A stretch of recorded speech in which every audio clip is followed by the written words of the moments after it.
Bir gülüm var başka güllerden ayratin, yüzü aya mengzer sözler heşirin. Durarın bir ahdi sözümde, başka hiçbir yoktur gözümde. Gözeler içinde şol behterin. Durarın bir ahdi sözümde, başka hiçbir yoktur gözümde. Gözeller içinde şol behterin. Yoktur onun carati, yaxşı gör yarın dihişani. Gözlerinin karası, özüne bağlar yine de beni. Köptür bana sügüsü, meni yaxşı görüyor ziyada. Oldu kalbim hevesi, indi armanım yok dünyada.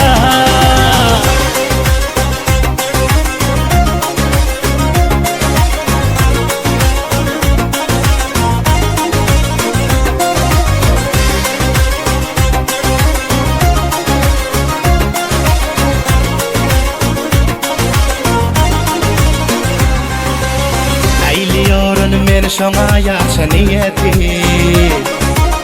şoldur maňa ýalan dünýäniň cenneti. Ol maňa canım eşkam diýar, meherli kalbim bir şony sevýär. Şol maňa bir Allah'nyň nimeti. Ol maňa canım eşkam diýar, meherli kalbim bir şony sevýär. Şol maňa bir Allah'nyň nimeti. Yoktur onun carati, yaxşı gör yarın dihişani. Gözlerinin karası, özüne bağlar yine de beni. Köptür bana sügüsü, meni yaxşı görüyor ziyada. Oldu kalbim hevesi, indi armanım yok dünyada.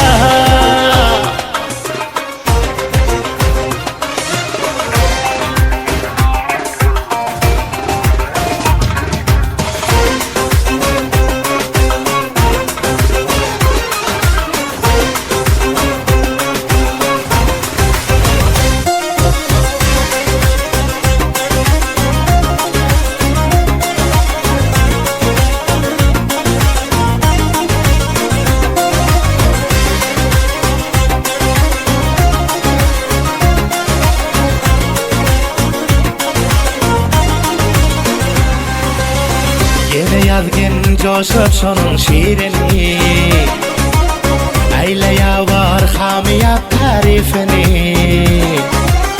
Akıl hekim can rahimidir, şol maňa peridir şol hir. Söylesin men başka birini. Akıl hekim can rahimidir, şol maňa peridir şol hir. Söylesin men başka birini.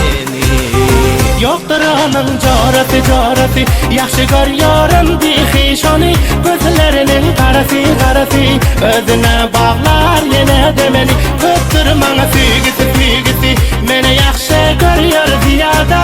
Oldu kalbim hevesi, indi armanım yok dünyada.